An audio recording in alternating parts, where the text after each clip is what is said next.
Dear student, in this lecture we will discuss the last topic of our first chapter, and that topic is system of particles.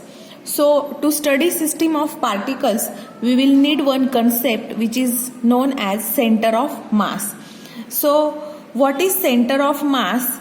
It is the point at which whole mass of a system is supposed to be concentrated. Means we have to take a point at which we can say that whole mass of that body or a system is concentrated. For example, you have observed, or you yourself also, you play football or basketball, and sometimes you rotate that ball on the tip of your finger. So what is physics behind that? You balance the center of mass, and so that you will discover the point at which whole mass of that ball is concentrated, and then that ball is balanced, which is rotating continuously on the tip of the finger of that player. Okay, so this is concept of center of mass. Let me take another example. Suppose we are having a wooden scale or wooden strip. So center of mass for this will be here, right? Because if you have to balance this strip on a single point, so that point will be this center at which we can say that mass of this body is concentrated. I have kept it on a knife edge so that this wooden scale is balanced.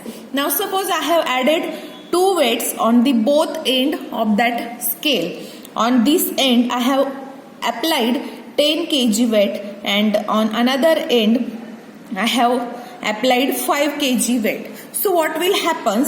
This scale will get disbalanced or unbalanced because of the center of mass is shifted due to addition of these weights.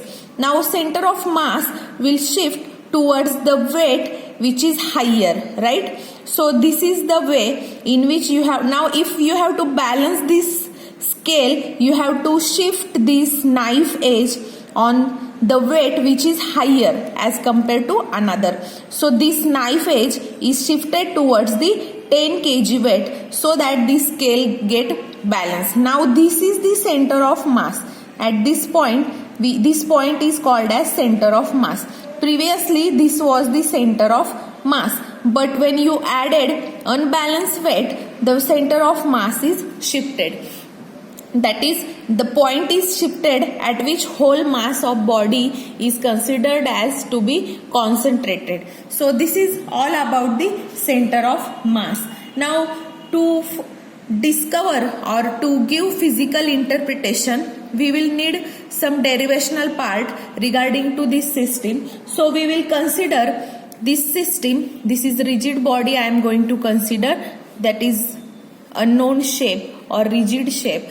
So we will consider a system in which there are n number of particles. Okay, there are n number of particles in this system, and these particles will having masses m1, m2 and so on up to mn. Here the midterm mi for our convenience. Okay, so there are n number of particles with masses m1, m2, m3, mi up to mn, and for this particle I am considering a fixed origin O, and with respect to this origin, the mass m1 at which it is located, I am considering the position vector r1. For mass m2, I will consider position vector r2 with respect to O, and for ith mass mi, I will consider position vector ri, and for mass mn, we will consider the position vector rn. So these are the consideration for the system. Now here these r1, r2, ri and r up to rn, these are what? Position vectors with respect to O of the particles m1, m2 up to mn. Now if we have to calculate total mass of system, I have to take sum of all these masses, right? So let me call, if total mass is given by capital M, so I have to write capital M equals to m1 plus m2 plus m3 up to mi, and again it will be up to mn, right? So this will be the total mass of the system, which is I am taking as m1, and this addition, in short, I can write in the form of summation. That is, if I took up to this summation over I equals to 1 to capital N, because I will range from 1 to N, and this summation over Mi will give you the total mass of a system, which is given by capital M. So this is total mass of this system. Now we will calculate, or we will find the position vector for center of mass. We have taken position vectors for different masses m1, m2, m3 up to mn. Now we have to find the position vector for the center of mass with respect to origin O. So the position vector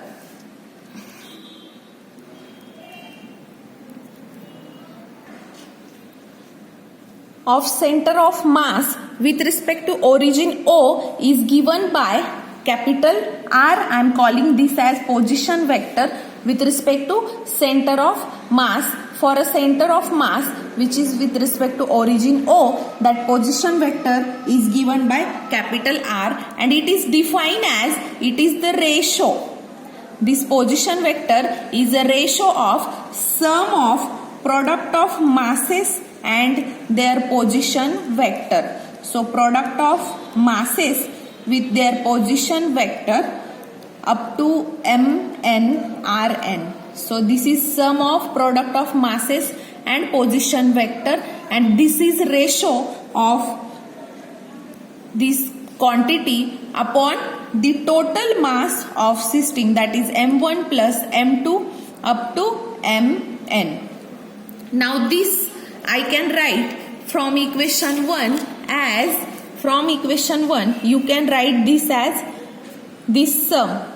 You can write this as summation over I 1 to n with respect to mi.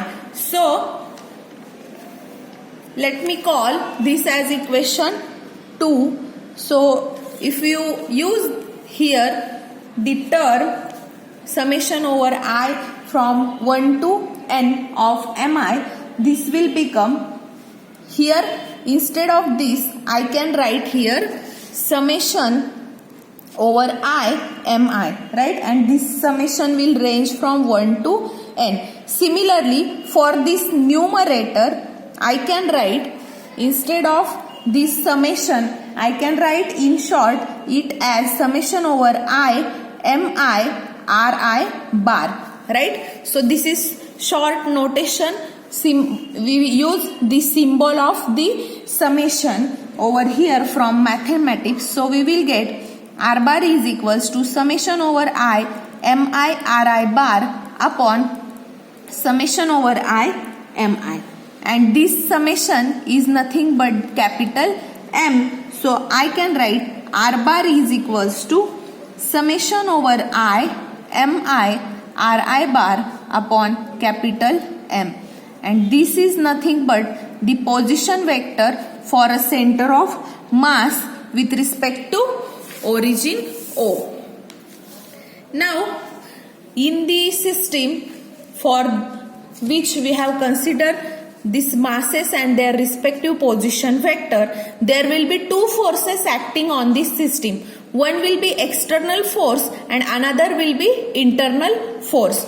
So here two forces are considered, and those forces are, first is internal force and second is external force. So let me write first the external force. I am going to denote by F external, which is total external force acting on a system. So if I have to calculate the total external force acting on system, I have to take the sum of all forces acting on these all masses, right? So we have taken mass from 1 to n, so there will be forces from 1 to n with respect to these masses m1 to mn. So what will be total external force, that is F external, will be the external force acting on first particle, which is given by F1 external, plus external force acting on the second particle of mass m2 is given by F2 external, up to how much? Up to the external force acting on nth particle. So the total external force will be sum of all these forces. I will put this in square because I am going to use this equation in further derivation. And the another force we have discussed about external force. Now what about internal force? Internal force is given by, let me call it as F internal. Now internal force will be force between this particle which will act internally. Means let's say in general I am considering ith and another particle is jth particle. So this ith particle will exert some force on jth particle, and as well as again this jth particle will exert some force on the ith particle. So these are internal forces which are called as interaction forces. So these interaction forces are known as internal forces. So force acting on ith particle as a result of its interaction with jth particle. So for this, the total internal force acting on ith particle will be, this is total internal force. Now for total internal force acting on ith particle is given by, I will put here suffix I, that is Fith internal force. This will be summation over j equals to 1 to n Fij internal, because this is interaction between ith and jth particle, and here j will range from 1 to n, and this term which is I equal to j is excluded. Okay, this is not allowed over here. There is reason behind this. That reason is Newton's third law. We will discuss this very quickly over in the next point. So the total internal force is this, which will be acted on ith particle. Now what will be total force? Now this is external force and this is internal force. So what will be the total force acting on the ith particle, which is given by, what will be it? It will be sum of external force and internal force. So what will be total force? Let me call this as Fi, which is total force acting on a ith particle. So it is taken as Fi. Now Fi will be equal to sum of internal force acting on the object and external force acting on the ith object or particle. Okay, so this is the total force, that is sum of internal and external force which is acted on ith particle. I can also write this as, I will put this internal force over here. So this value will be Fi bar is equals to Fi external plus put value of F internal. Let me give some equation numbers so I will get it easy. I will call this as equation 4. So put value of equation 4 in this equation. What we will get? Here summation over j will range from 1 to n, and I should not be equal to j. This is not allowed.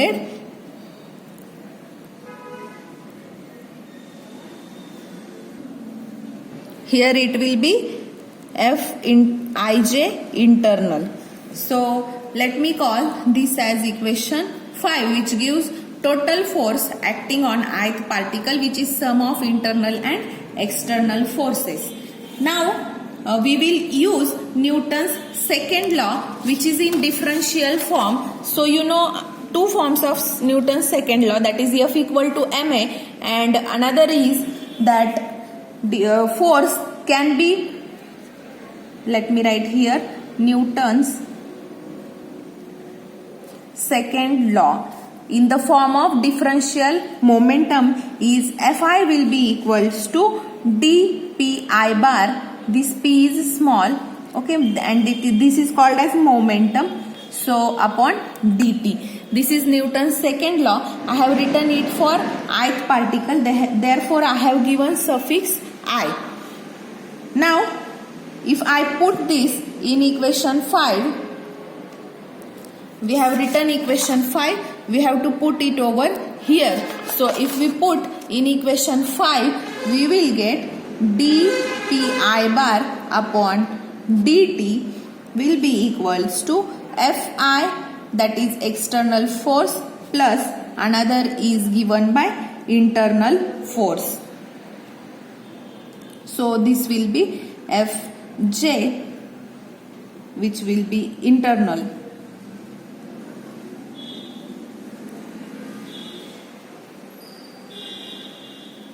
Let me call this as equation 6. Instead of putting this in equation 5, we will put this in equation which is given by here. We have put it over here. Okay. So this is all about the, yes, we have put it in equation 5 itself. So this is the equation which is known as equation 6, and this is the change in that equation. Now if we sum up, we will take summation over I for equation 6.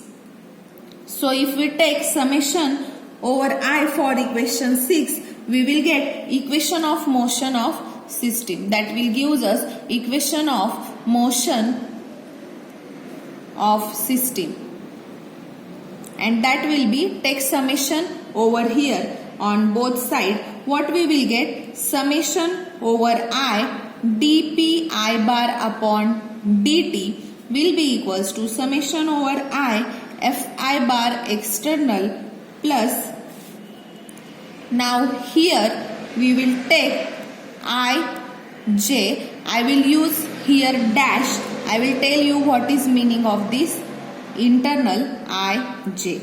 Let me call this as equation 7. Now this term which I have written with dash, that is summation dash ij. This implies me that the term which comes I equal to j or j equal to I is excluded. Means this is not allowed. Not allowed. Okay, so this term is not allowed over here. It is excluded. So to denote that exclusion or to show that, I have used prime symbol or dash. Now since according to Newton's third law,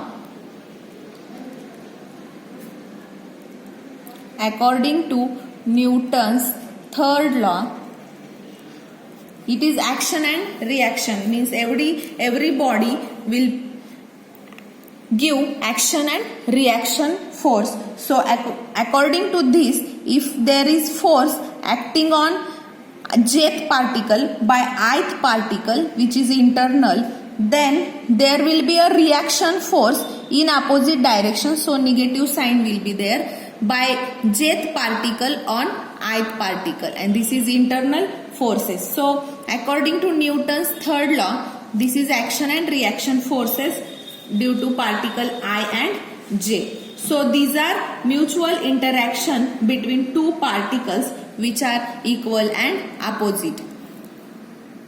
Now since these are mutual interaction, this force is counted 2 times, because first force will be due to ith particle on jth and another will be due to jth particle on I particle, that is action and reaction force. So this force is counted 2 times. Therefore, since counted 2 times, since force is counted 2 times, we will take half of the addition of those forces. Therefore, this term, which is this over here in equation 7, is written as it is half of this forces, addition of forces, that is action and reaction force. I will write that is half of summation of F internal force due to I particle on jth plus another will be F internal due to jth particle on ith particle. So we have to take it half, since this is action and reaction forces. But you already know that Fij internal is equals to minus Fji internal. These are action and reaction forces. So these are equal and opposite. So this force will get cancelled. This means these are equal and opposite. If you put it over here, we will get here 0. So if we put, instead of Ij, if we put minus Fji, this will become 0. This implies me that summation Ij dash over Ij internal, this will become 0. And if we put this in equation 1, so what was our, instead of in equation 1, let's substitute it over here. That is our equation number 7. So if we put this in equation 7, this term will become 0, right? So we will get summation over I dpi bar upon dt will be equals to summation over I fi bar external, and this term will become 0. So this is the change if we put this in equation 7. Or I can also write, now this summation is written in another way that we have written on this page. It is taken as overall F external, that is summation of all forces. So I can write, instead of this summation, I can write here only F external, that is total external force, which is given by F external. So this is the case. Now, instead of this momentum, we have definition of momentum. What is definition of momentum? That is P is equals to M into V. Let's say for ith particle, I will give the terms. And that is Pi bar is equals to Mi into Vi bar. So where Vi is the velocity of ith particle. Now if we put this in the above equation, that is for equation of momentum. So if we put it over here, we will get summation over I d mi vi bar upon dt will be equals to F bar external. So this is change in this equation. Now here, if we see, this is the function of time, velocity is function of time, so m will be outside the derivative. So I can write summation over mi d by dt of vi bar is equals to F external bar.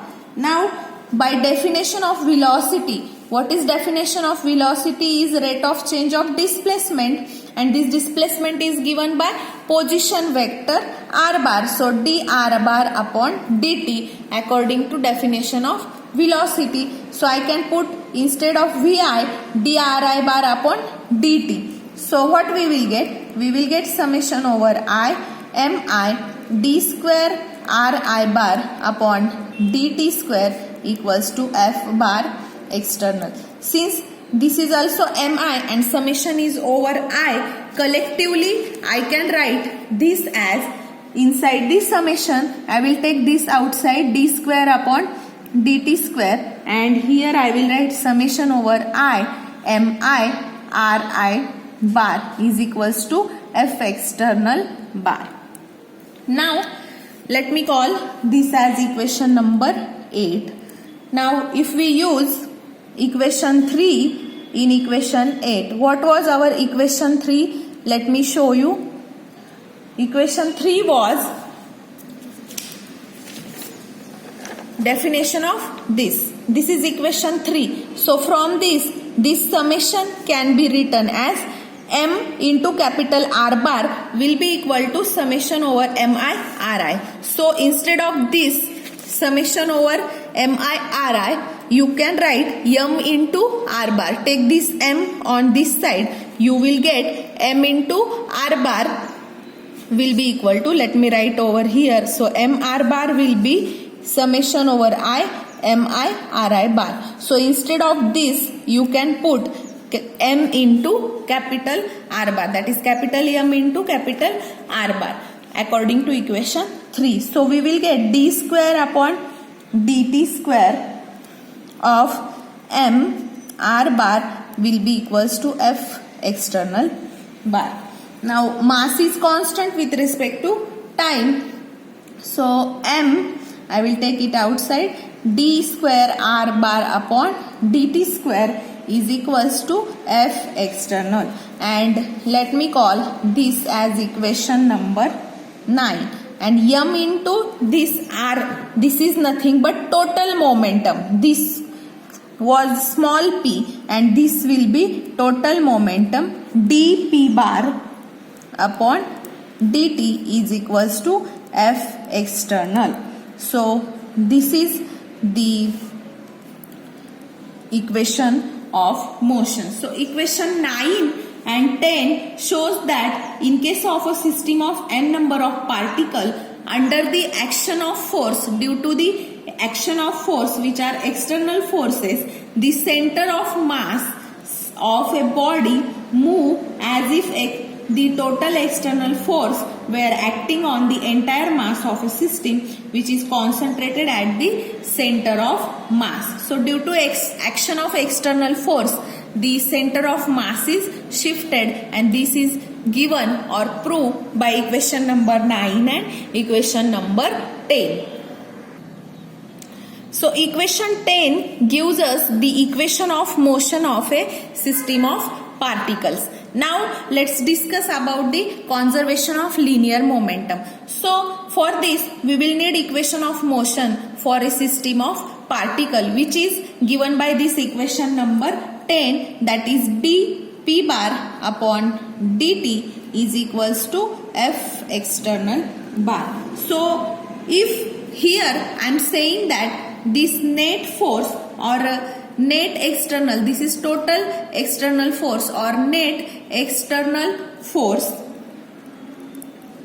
is 0, that is to study conservation of linear momentum, if I am saying that net external force on the system is 0, so that I can say f external is 0, what will we get? We will get dp bar upon dt, this is capital P, keep it in mind. So this will be equal to 0, and if derivative of any quantity with respect to t is 0, we can say that that quantity is constant with respect to time, right? Because derivative of constant quantity is 0. So this means that p bar is constant. So we can say that if the total external force acting on a body is 0, then the P is constant, that is if any quantity is constant with respect to time, then we can say that that quantity is conserved. So if we are saying that external force is 0, then we can say that linear momentum is conserved.